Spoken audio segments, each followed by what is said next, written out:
For more than 70 years, the sea held its ghastly secret close beneath stifling silence. Deep beneath the East China Sea's surface, where sunbeams never penetrate and the water's weight bears down relentlessly, there lay a World War II-era submarine in silence. It had disappeared without being seen, leaving behind unanswered questions, shattered families, and a silence no historian could seal. But when the submarine was finally found, what was inside was nothing less than ghastly. Divers and experts who looked into the wreckage anticipated rusted metal, rubble machinery, and the skeletal shape of a war machine eaten away by time. What they found was far more disturbing, a frozen horror, a haunting preservation of disaster that jolted even veteran researchers to their very foundations. It was a find so horrific it upended our understanding of war and remembrance. Could the wreck be concealing the Pacific War's darkest unspoken chapter? If this kind of story touches your heart, if you're someone who cares about truth, responsibility, and speaking up for the voiceless, please like this video, subscribe to our channel Spark Science, and share it with someone who should hear it. Let's get started. The gruesome find within the missing World War II submarine became known during the summer of 2019 when, after decades of attempts that ultimately failed and questions that remained unanswerable, a research mission delivered closure to one of the war's most chronicled enigmas. On a hot June day, the research ship RV Petrel crawled along the East China Sea. Its passenger, Tim Taylor, was an underwater researcher whose career had been spent searching for what happened to submarines that went missing during war.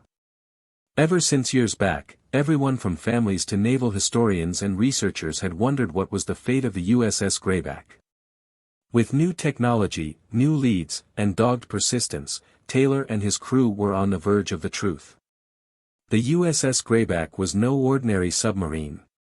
She was of the Tambor class, a high-end design for her day, with increased endurance, heavier firepower, and the capacity to hit deep inside enemy waters. Her history got underway in Groton, Connecticut, at the Electric Boat Company shipyard on April 3, 1940. She was launched into the Thames River in January 1941, christened with ceremony and promise, a product of the new naval power. She was formally commissioned to service on June 30 of that year, under the command of Lieutenant Willard A. Saunders. Her initial months consisted of training cruises, drill and shakedown cruises, nothing that suggested the bloody fate that would await her. But in December 1941, when Japanese forces attacked Pearl Harbor, the world had changed forever. America was now at war, and in February 1942, the Greyback was steaming for Pearl Harbor to enter the bloody fray for domination of the Pacific. The years that followed were ones of success and danger in equal proportion. Patrol after patrol, the Greyback instilled fear in Japanese shipping routes. She stalked supply convoys, sank cargo carriers, and disrupted critical logistics. Every mission was risky, every encounter a razor's edge between survival and destruction. But the Greyback and her crew gained a reputation for unparalleled skill and courage. Their names were placed on naval reports as proof of America's determination at sea. But fate, as it always does in war, had other ideas. On January 28, 1944, the submarine sailed out on what would be her last patrol. Her instructions were simple: patrol the East China Sea, interdict Japanese shipping, and maintain the constant pressure against an already overstretched enemy. For weeks, she did just that. On February 24, messages verified that she had sunk 2 freighters. On February 25, a message reported the sinking of a tanker and damage to an assault transport. Her triumphs were hailed, but those words were the last ever heard by the Greyback. Silence followed after February 25. Weeks went by. The Navy waited for her to show up on her prearranged return point. Families waited for word, holding on to hope.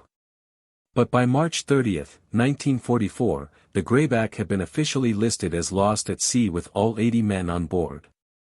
Families were dealt a crushing blow. Parents wept, wives wondered about their futures, and children grew up hearing half a story about fathers who did not return. Generations were defined by sadness and questions that had no answer. Why could the submarine not be located? For decades, the explanation was hidden in the war archive details. Japanese wartime diaries logged the loss of an American submarine, but when they were translated after the war, a solitary digit in the latitude and longitude was incorrectly translated. This tiny mistake diverted the search area by almost 100 miles. For years, treasure hunters searched the wrong seas, following ghosts, never with anything. Then, in 2018, a Japanese researcher poring over Imperial Navy records discovered the error. With the right coordinates, Taylor and his crew of the Lost 52 project finally knew where to search. Employing sophisticated sonar imaging and remotely operated vehicles, they set out to sweep the ocean floor. And in June 2019, they discovered her. The Greyback was 1,427 feet down, her hull amazingly well preserved after 75 years in the water. But alongside her conning tower, the proof of her end was evident, a ragged, gaping hole. They concluded she had been hit by an air bomb, probably while surfaced for battery recharge. The blast ripped through her pressure hull. There would have been instant, uncontrollable death. No one on board could have lived. As the cameras investigated the wreck, the most chilling find was made. The crew of 80 skeletons were still inside, their bones frozen in ghostly silence. Some of them still sat at their stations, faithful to their duties until the end. Others were huddled about escape hatches, frantic in their last moments of desperation to get out. Lines of skulls and bones testified to the violence and desperate fight. For the professionals gazing down from overhead, it was overwhelming. Even veterans, toughened by decades of wreck exploration, were shaken, fighting to cope with the grim fact. Word of the discovery had spread rapidly, reaching the families of the lost.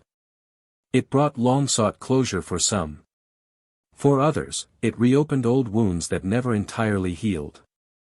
One crewman's niece said her uncle was bigger than life in family legend, but never present in fact. Now, she said, they at last knew where he was. Relief and sadness commingled, as decades of not knowing gave way to the finality of fact. The U.S. Navy verified the find, with Robert Nayland, director of the Naval History and Heritage Command's Underwater Archaeology Branch, stating that this was not only a historical discovery but also an act of respect to the 80 men who did not return home. A somber ceremony took place above the wreck site. Families arrived, with photos and memories. Navy officers stood at attention as taps rang out across the water. Wreaths lay softly on the water, passing over the grave of the Greyback. It took 75 years, but the men were at last recalled not as lost, but as honored dead. The find also stirred renewed interest in the service history of the submarine. 307 feet long, more than 2,300 tons submerged displacement, and 10 torpedo tubes put the Greyback in the category of sea predator. Her achievement was remarkable: 14 hostile ships sunk, more than 63,000 tons of Japanese shipping lost. She had been among the most successful ships of her type. But her loss served to underscore the danger of submarine combat. Conditions aboard were cramped, sweltering, and claustrophobic. Crews lived amidst the reek of diesel oil, slept in rotation, and endured the constant fear of depth charges crashing down on them from hostile destroyers. At any time, the steel compartment encasing them might become their coffin. The Greyback's last patrol was testament to the effectiveness and its vulnerability. One bomb dropped at the wrong time sealed her fate in a matter of seconds. Her sinking was not only a disappointment to the U.S. Navy's strategy but also to the morale of her crewmen. Nevertheless, her legacy lived on, her name embedded in battle rolls, her tale told among submariners as a cautionary tale of the perils of the deep. Since her rediscovery in the intervening years, memorials have been raised, plaques have been inscribed, and artifacts exhibited. Museums have displayed shards of her hull, equipment, uniforms, and personal items salvaged from the wreckage. Every artifact has a tale to tell: a battered helmet, a frozen watch, a wrench set down in progress. Communities have conducted remembrance services, reading out the names of the deceased, placing flowers, and making sure their children know the price of liberty. Outside of the Greyback, the larger narrative of World War II submarines comes into view. Noisemakers of their day, these silent hunters were among the most dreaded weapons of the war. Germany's U-boats preyed on the Atlantic, and American submarines choked Japan's lifelines in the Pacific. Submarines revolutionized naval warfare, compelling nations to create new defenses such as sonar, depth charges, and convoy escorts. But they were also brought with enormous human price. Of the U.S. Navy's 288 war-serving submarines,